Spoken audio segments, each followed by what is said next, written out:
Sederhananya begini, kupu-kupu itu rezeki. Ya. Kupu-kupu itu ibarat uang, ibarat dunia, ibarat harta, ibarat kesehatan yang kita mau kejar. Cara nyari rezekinya gimana caranya? Karena itu kupu-kupu, maka yang kita lakukan adalah kita ambil jaring, kemudian kita tangkap itu kupu-kupu. Yang kita pelajari pun setiap hari di kuliahan, anak-anak didik kita, anak-anak kita semua dididik untuk pertama bisa punya jaring, kedua bisa cekatan dan gesit dalam menangkap kupu-kupu. Itu yang dari dulu diajari ke anak-anak kita. Sekarang ini model pembelajaran kita sekarang seperti itu, ngejar kupu-kupu. Kenapa? Kupu-kupu itu proyek, uang, harta, hal yang enak-enak segala macam itu dicarinya dengan cara seperti itu. Akhirnya apa yang terjadi? Semuanya ngejar kupu-kupu. Pas ditangkap, dimasukin dalam sangkar, senang. Kemudian besoknya lebih terampil lagi. Karena udah terampil, akhirnya bukan satu jaring, 2 jaring diambil, masuk 4 kupu-kupu masuk dalam sangkar. Besoknya begitu lagi, 5 kupu-kupu masuk dalam sangkar. Besoknya lebih terampil lagi, cabang bisnisnya makin banyak, 10 jaring diambil, 100 kupu-kupu sekali ambil, masukin dalam sangkar. Sekarang pertanyaannya, setelah kekumpul 1000 kupu-kupu di dalam sangkar, 1000 kupu-kupu sudah ada di dalam sangkar. Lalu kemudian kita ingin bermain dengan satu kupu-kupu. Ingin bermain dengan satu kupu-kupu. Kita mulai buka pintu sangkarnya, lalu kemudian kita pengen bermain dengan satu kupu-kupu. Gimana perasaannya, Pak? Halo? Ini masih pada hawa sahur. Terkumpul 1000 kupu-kupu di dalam sangkar, lalu kemudian kita pengen buka pintunya. Pas dibuka pintunya, ya keluar semua. Perasaan apa yang ada pada saat itu? Perasaannya, apa perasaannya? Galau, khawatir, cemas, takut, gelisah. Itulah dunia. Itulah dunia. Kita selama ini, anak-anak kita, belajar yang tinggi. Buat apa, Pak? Buat supaya kamu dapat nilai tinggi. Terus, supaya kamu bisa kerja. Terus, supaya kamu bisa nikah. Terus, semuanya diajarinya untuk apa? Untuk bisa ngambil kupu-kupu. Tapi, anak kita bingung. Bahagianya di mana? Pas mau dinikmati, kemudian dia mulai buka pintunya, kok saya nggak bahagia? Maka, kalau mau bermain dengan kupu-kupu, kenapa tidak bangun taman? Kalau mau dapetin kupu-kupu dan bermain dengan kupu-kupu, kenapa tidak bangun taman? Cuma caranya berbeda, alatnya juga berbeda. Yang satu ke atas, yang satu ke bawah. Dia mulai cangkul, pelan-pelan, masukin benih, dijagain, disiramin, dipupukin, lalu kemudian tangkainya mulai muncul, lalu kemudian daunnya muncul, bunganya muncul. Pas bunganya muncul, kebahagiaan terus berlipat. Ketika kupu-kupu itu datang, kupu-kupu udah pasti datang kalau ada bunga. Udah sunatullah. Kalau udah ada bunganya, itu kupu-kupu pasti datang. Sekarang pertanyaan saya, ketika ada satu kupu-kupu dan kita bermain dengan kupu-kupu itu, ada gak perasaan yang tadi? Ada?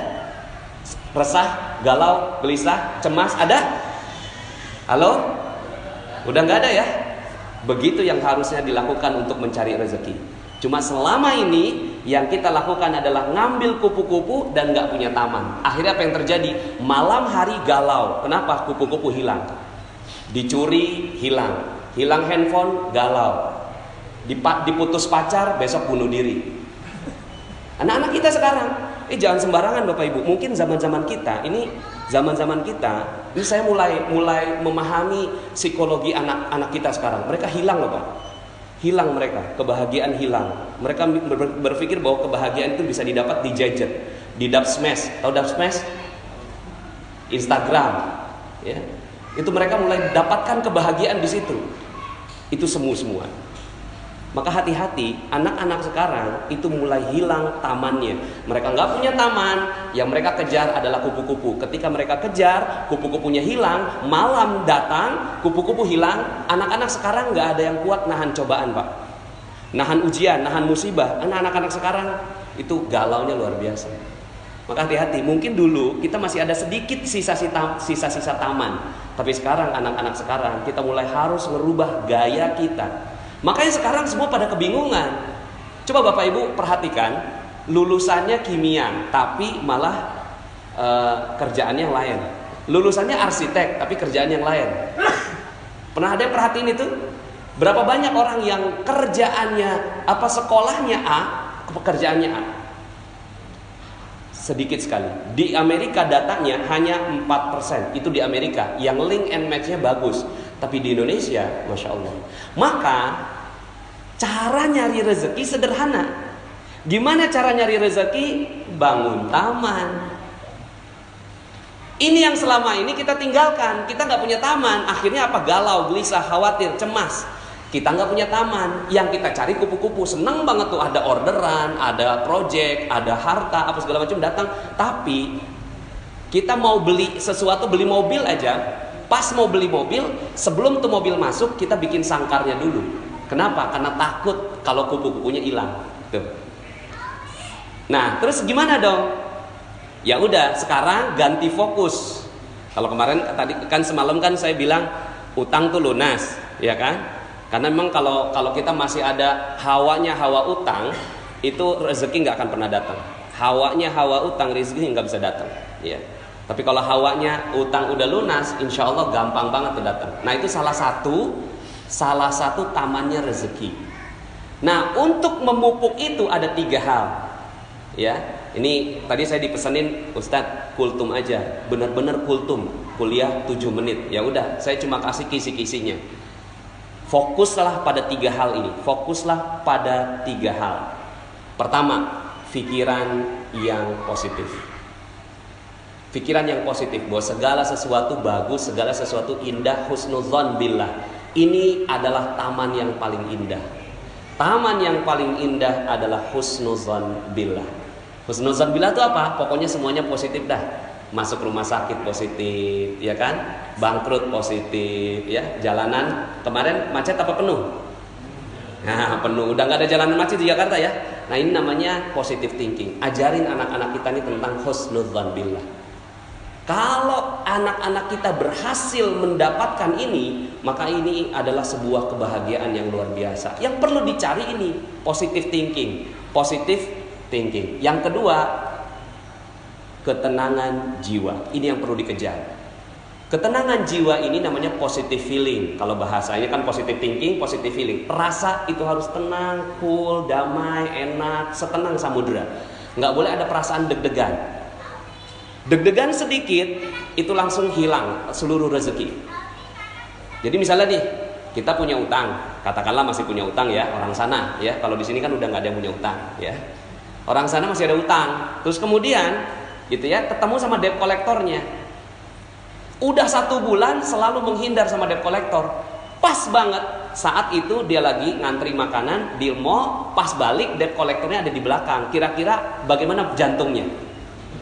Ya. Mau copot katanya. Deg-degan, berdebar. Berdebar adalah ciri rezeki hilang. Berdebar, jantung berdebar itu ciri bahwa kita tidak punya rezeki lagi. Tamannya hilang. Maka apa yang harus dilakukan? Yang harus dilakukan mendidik jiwa supaya tenang dalam segala kondisi. Bisa nggak kita seperti itu? Nah kalau bisa seperti itu, itulah harta kekayaan terbesar. Cuma gimana cara ngedidiknya ini? Ya ini panjang banget ini penjelasannya. Tapi misalnya begini Pak, ya kejadian ada yang konsultasi sama saya, anaknya meninggal dunia. Suaminya mundurin mobil, anak umur 1 tahun dilindes ya, sama sang ayah. Yang lebih tragis, kakaknya ngelihat dengan mata kepala sendiri ini adiknya dilindes sama ayahnya sendiri, dan sakaratul maut mati saat itu juga. Sang istri keluar lagi masak, pas ngeliat gitu kan, menggelepar-gelepar gitu, digedor-gedor pintu jendelanya, terus kemudian turun sang ayah. Berempat ngeliat dengan mata kepala sendiri tuh anak meninggal dunia dengan hancur badannya. Sekarang pertanyaan saya, bisa nggak saat itu jantungnya tidak berdebar? Alhamdulillah. Itu yang harus dikejar. Kalau itu bisa, alhamdulillah nih ibu, alhamdulillah dia mau ngikut saya ajarin pelan-pelan sampai akhirnya tuh ibu mengatakan, siap Ustadz, alhamdulillah, terima kasih. Udah, selesai. Dan ternyata itu adalah kunci rezeki buat sang ibu. Lah kita berapa banyak kita melakukan kesalahan rezeki. Kita deg-degan.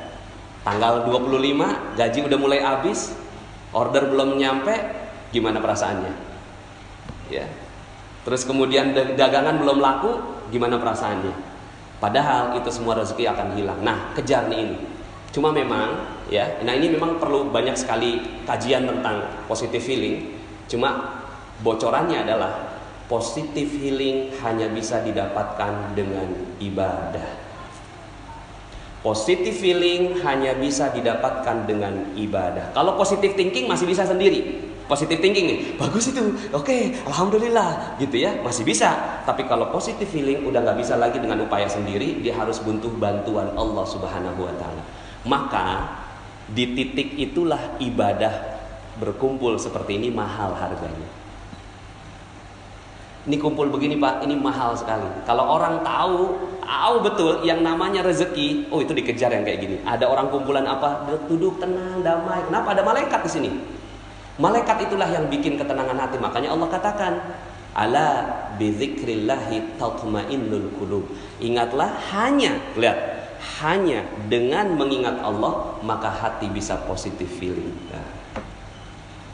Cuma selama ini ya kita nggak kejar ini, coba sekarang kejar. Aduh, yang saya mau kejar adalah positive feeling, ketenangan jiwa. Karena itulah kekayaan sebenarnya. Kekayaan sebenarnya bukan harta, bukan mobil, bukan rumah, bukan yang lain. Tapi ketenangan jiwa adalah kekayaan sebenarnya.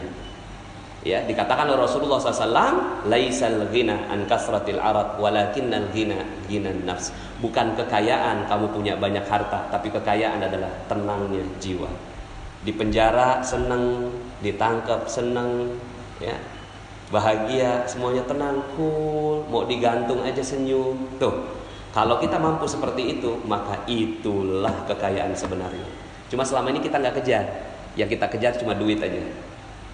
Di mana ngejarnya? Lailatul Qadar adalah malam kemuliaan, tempat di mana Allah turunkan ketenangan jiwa. Kalau itu didapat, tenang sekali. Nah yang ketiga lebih dalam. Ini aja udah bagus, Masya Allah. Positive thinking, positive feeling. Yang terakhir, positive motivation. Positive motivation, motivasinya semua positif. Semuanya positif ya. Bahwa motivasinya bukan untuk mencari uang, motivasinya untuk membahagiakan orang lain. Nah ini panjang sekali kajiannya ya. Mudah-mudahan dalam kesempatan yang lain. Ini pokoknya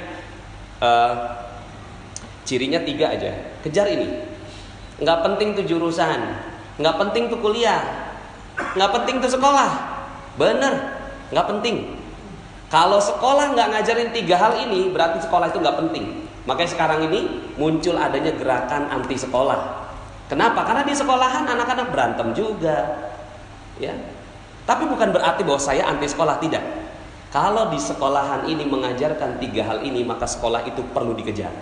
Tapi kalau sekolahan ini nggak ada yang kayak gini, nggak ada 3 hal ini, yang diajarin cuma matematik, fisika, kimia, biologi, arsitektur, ya, kemudian astronomi, itu dia berarti ngajarin kupu-kupu. Tapi kalau dia ngajarin taman, dia ngajarin 3 hal ini, sehingga anak ada apapun dia senang, bahagia. Anak ada apapun dia tenang. Ada azan, dia langsung lari ngejar tuh azan. Kenapa? Di situ ada ketenangan jiwaku, Pak. Di situ ada ketenangan jiwaku, Mah. Maka aku akan kejar itu. Kalau ada sekolah yang ngajarin kayak gini, kejar itu sekolah. Karena itulah sebenar-benarnya kekayaan. Demikian, mohon maaf atas segala kekurangan. Kita balik semuanya.